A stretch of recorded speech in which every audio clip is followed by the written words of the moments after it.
Hello बच्चों, मेरे class में आप सभी का हार्दिक स्वागत है। वेस्ट बंगाल बोर्ड के माध्यमिक सिलेबस के अंतर्गत क्लास 10 में साहित्य संचयन पुस्तक पढ़ाई जाती है। उसका प्रथम पाठ है रैदास के पद। आज मैं रैदास के 2 नंबर पद को पढ़ा रही हूँ। नरहरि चंचल मति मोरी। इस पद का प्रसंग यह है कि ईश्वर का निवास घट-घट में है, यानी ईश्वर प्रकृति के कण-कण में निवास करते हैं, परंतु हम मनुष्य नासमझी के कारण ही ईश्वर को महसूस नहीं कर पाते हैं, ईश्वर को देख नहीं पाते हैं। देखिए, नरहरि चंचल मति मोरी, या नरहरि कहा गया है ईश्वर को, यानी जिसने मनुष्य के रूप को धारण किया और इस धरती पर जन्म लिया।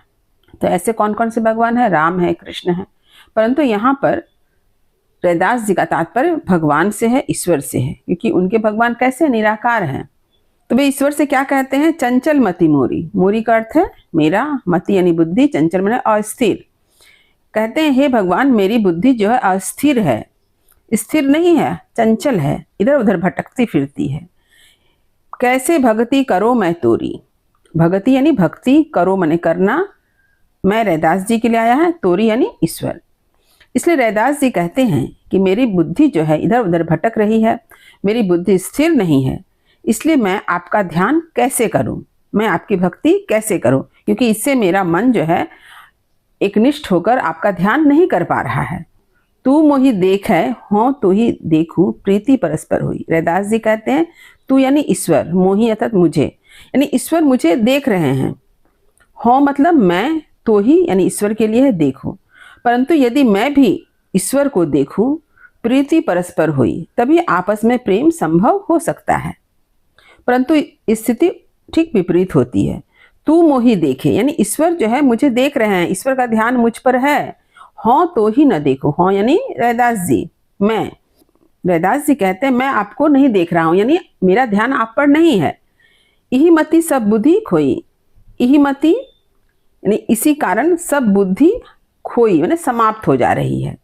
तात्पर्य यह है कि ईश्वर का ध्यान हम सभी मनुष्य पर होता है, परंतु हम मनुष्य ही नासमझी के कारण क्या करते हैं? ईश्वर का ध्यान नहीं करते हैं।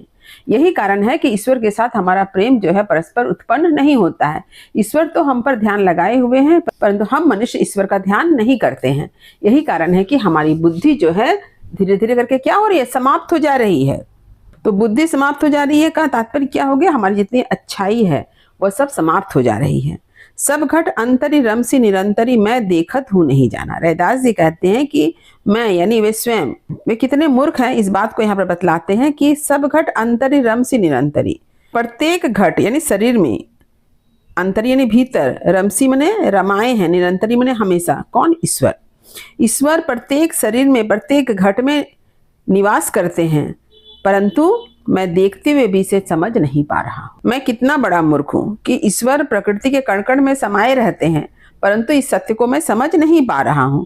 गुण सब तोर मोर सब अवगुण कृत उपकार न माना। रैदास जी कहते हैं कि ईश्वर तो गुण के खान हैं, तोर यानी ईश्वर, मोर सब अवगुण, और मेरे अंदर क्या है?